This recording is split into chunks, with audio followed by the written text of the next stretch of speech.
कैसे जाएगी मुझे ना पता, कैसे जाऊँ इनकी मर्जी है, कैसे जाएगी।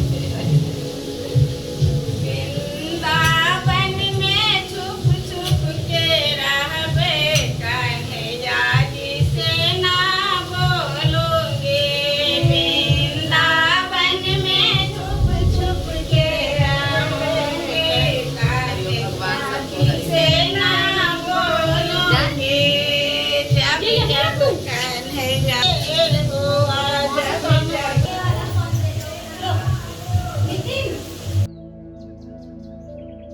कि सबकी रोज़ रोज़ की मेहनत, लगन और पुरुषार्थ और निष्काम भावना से मनुष्य को क्या प्राप्त नहीं हो जाता है। भगवान मिलने में देरी नहीं है, भाव श्रद्धा लाने में देरी है। धन मिलने में समय लग सकता है, किसी जन से मिलने में समय लग सकता है, किसी ओहदे पद नौकरी व्यवसाय में समय लग सकता है, लेकिन भगवान से मिलने में समय नहीं लगता। बहुत आराम से भगवान मिलते हैं, पर मिलते किसको हैं? जो भोले हो जाते हैं। भोले भाव मिले रघुराई।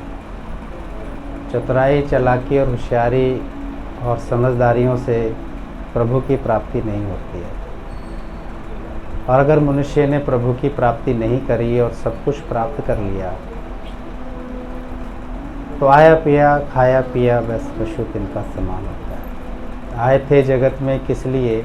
कि सोच विचार करो। ये रोज़ रोज़ भगवान ने जो हमें ये जो जीवन दिया है, किस लिए दिया है?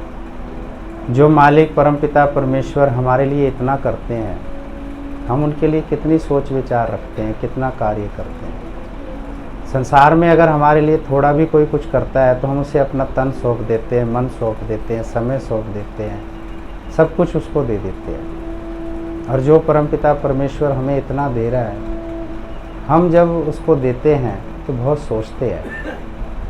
आज अगर मालिक की श्वासें हमारे शरीर के अंदर ना हो और उसका ये उजाला ना हो, उसकी ये धरती और आकाश ना हो और उसकी ये सारी व्यवस्था ना हो, तो हमारा जीना बहुत मुश्किल हो जाएगा।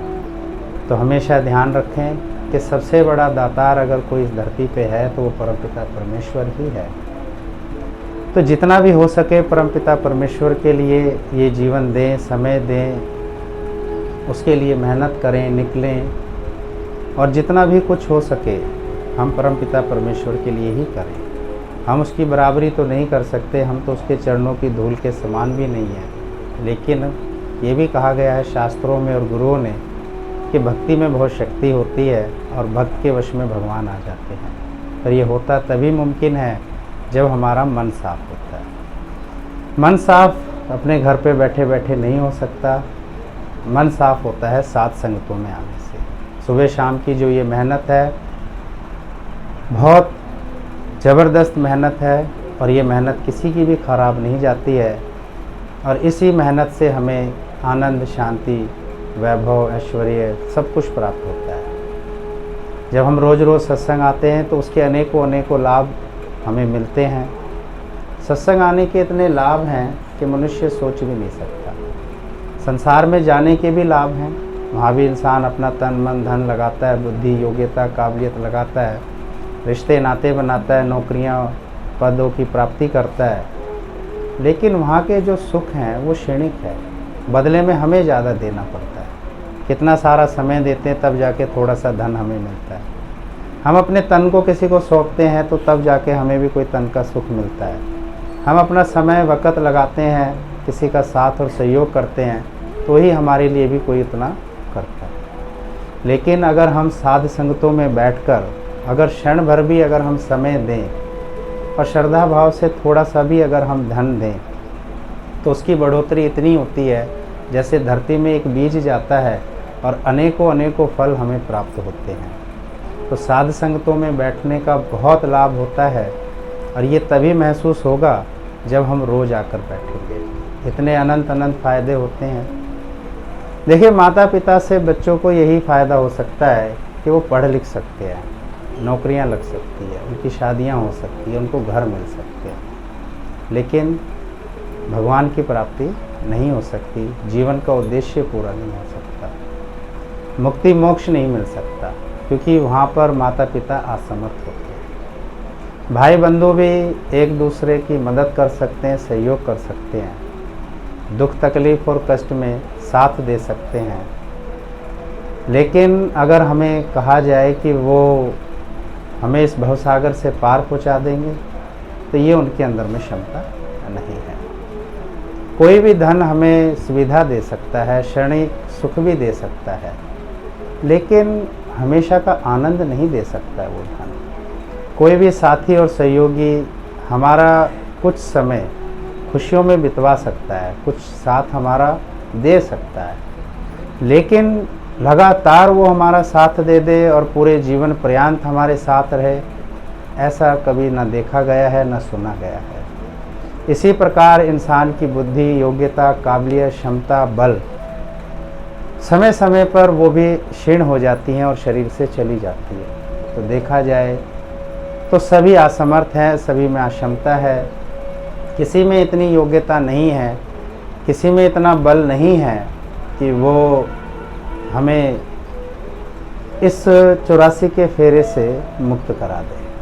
अगर हमने 84 का फेरा मुक्त नहीं करा और ये आवागमन का चक्कर नहीं हटाया तो ये जीवन जो मिला है मनुष्य का, ये व्यर्थ ही चला जाता है। तो ये बहुत सोच विचार की बात है। कोई थोड़ा बहुत हमारा साथ दे देता है, सहयोग दे देता है, या हमारा कोई टाइम पास करा देता है, या हमारी मदद कर देता है, या हमें कोई अच्छी सलाह दे देता है, तो इसका अर्थ ये नहीं है कि वो हमारा बेड़ा पार करवा देगा।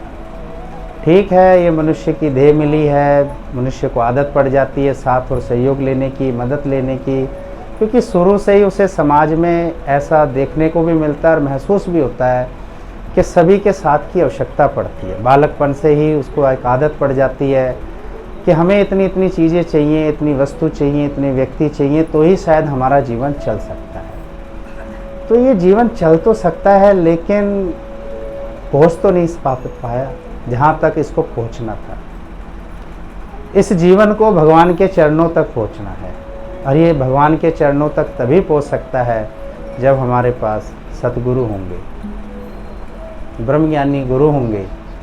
लेकिन वो भी कहीं ना कहीं असमर्थ और अक्षमता हो सकती है अगर हमारी खुद की दिलचस्पी नहीं होगी। तो हमारी भी दिलचस्पी चाहिए इसके अंदर में, हमारा भी एक शौक़ होना चाहिए, हमारा भी अपना एक भाव होना चाहिए कि मुझे प्रभु के चरणों पर पहुंचना है, मुझे अपने इस जीवन का उद्देश्य और लक्ष्य पूरा करना है। गुरु में क्षमता है, गुरु में कोई ऐसा नहीं कि उनमें क्षमता नहीं है, लेकिन अगर उस प्रेमी के अंदर ही वो भाव प्रेम नहीं है तो गुरु भी लाख यत्न कर ले तो भी कुछ नहीं कर सकते। वो 99% कर सकते हैं, लेकिन 1% उसकी अपनी भी कुछ रजा चाहिए, उसका भी अपना भाव चाहिए, उसके अंदर भी एक शौक़ होना चाहिए, एक दिलचस्पी होनी चाहिए। जब अंदर में शौक़ और दिलचस्पी और एक लगन आएगी तो अपने आप ही एक अंदर की खुशी उठेगी और फिर वो चल पड़ेगा, और फिर उसे पहुंचने में समय नहीं लगेगा, क्योंकि गुरु हमें पहुंचा सकते हैं, लेकिन हम खुद भी पहुंचना चाहते हैं क्या?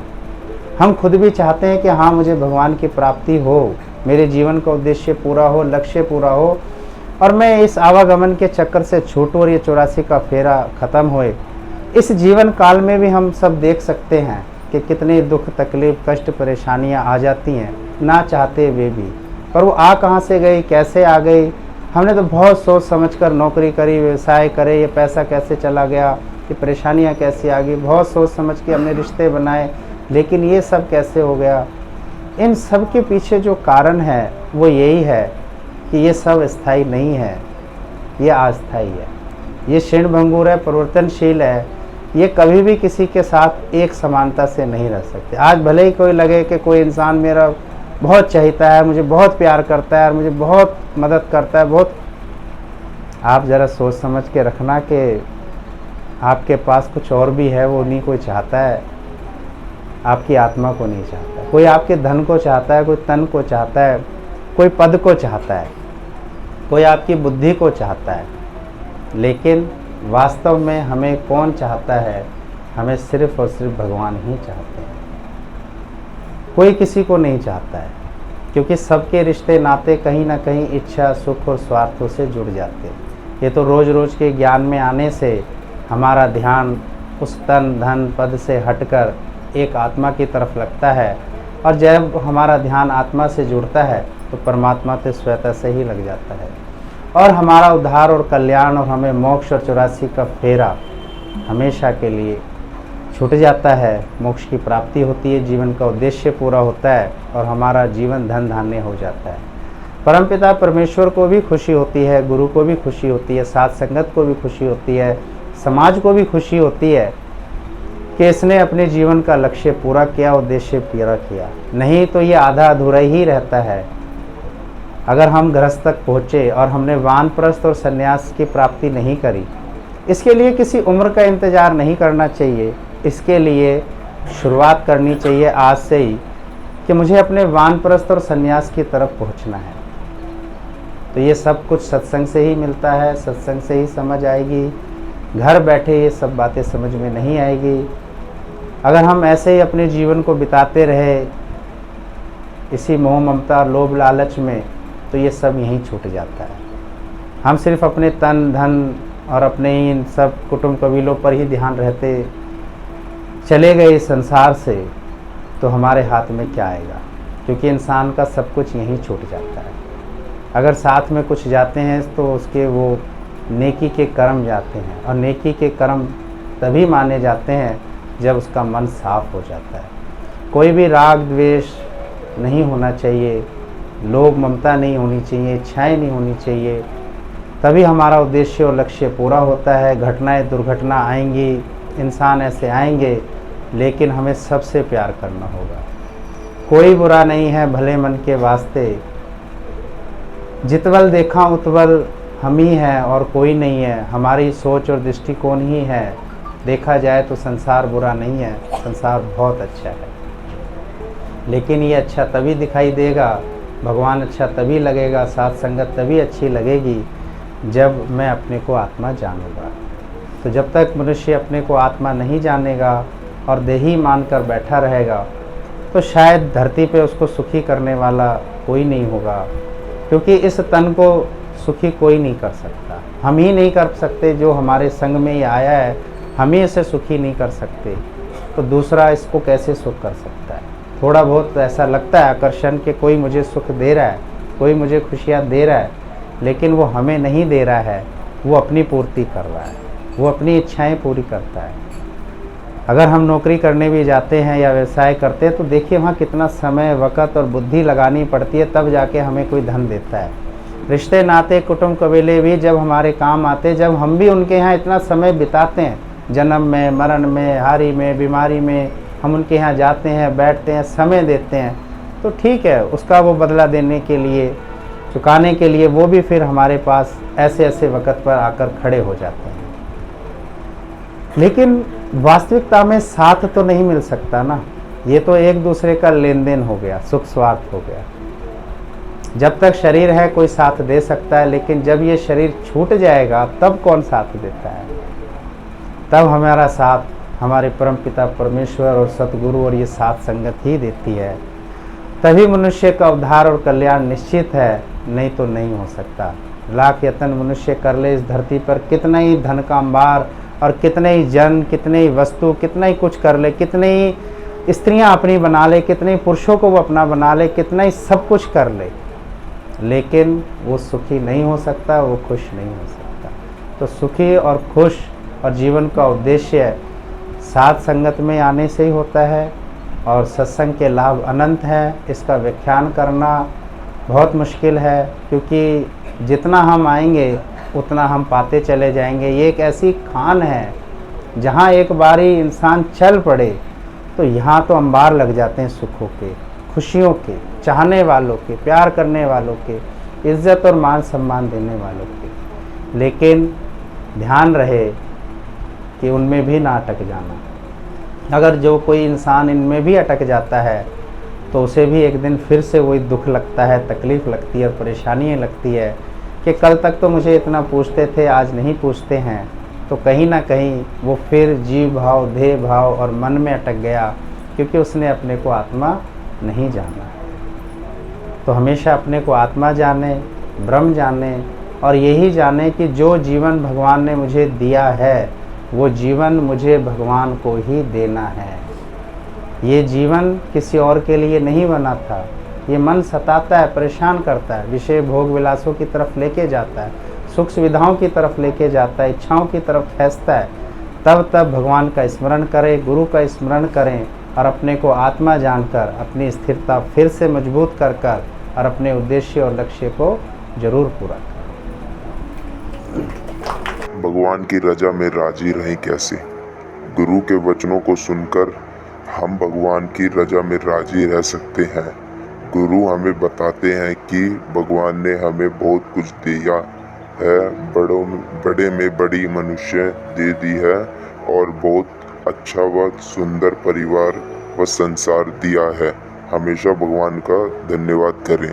भगवान आपका बहुत बहुत शुक्राना, आपने मुझे मनुष्य बनाया और बहुत कुछ दिया।